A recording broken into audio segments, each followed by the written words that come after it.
Well, when it comes to taking action towards a more environmentally friendly lifestyle, the first adjustment most people may think about is reducing emissions from driving. However, the reality is that in Halton region, more than half of all emissions come from buildings. Products aimed at reducing those emissions were a feature at this year's Future House Expo in Milton over the weekend. Vendors were busy speaking to the crowd about a variety of products, from lighting to roofing materials and solar panels, among others.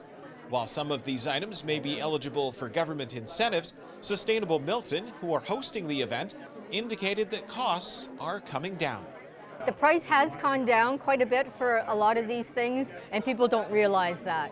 So when you're just hearing about it kind of in the background, you don't know that, but when you come and you get it costed out, it really does make sense. But one of the first things that people say to me is like, oh, well, you know, carbon emissions have been going up and down and up and down and up and down for millennia, since the dawn of time. And so where do those emissions come from? Well, in Halton, 56% of it comes from buildings. The main causes of that are heating, cooling, ventilation, and lighting. All the energy we use to run our buildings, according to the board chair for Sustainable Buildings Canada. Bettina Hoare was happy to share that the know-how, skills, and products already exist to deal with it. The first thing that you want to think about is what we call the building envelope, which is just a fancy word for saying your walls, your windows, your ceilings, your attic, and your basement and your subfloor. All of that really, it's what protects you from the outside. And so if we make that airtight and well insulated, then we can have a much easier, better place to heat and cool. One of the more modern ways to accomplish that goal is with a heat pump, which the operations manager for Brooks Heating and Air says doesn't burn fossil fuels and is more efficient. So the basic premise is, if you put your hand outside of your air conditioner right now in the summer when it's running, you'll feel hot air blowing.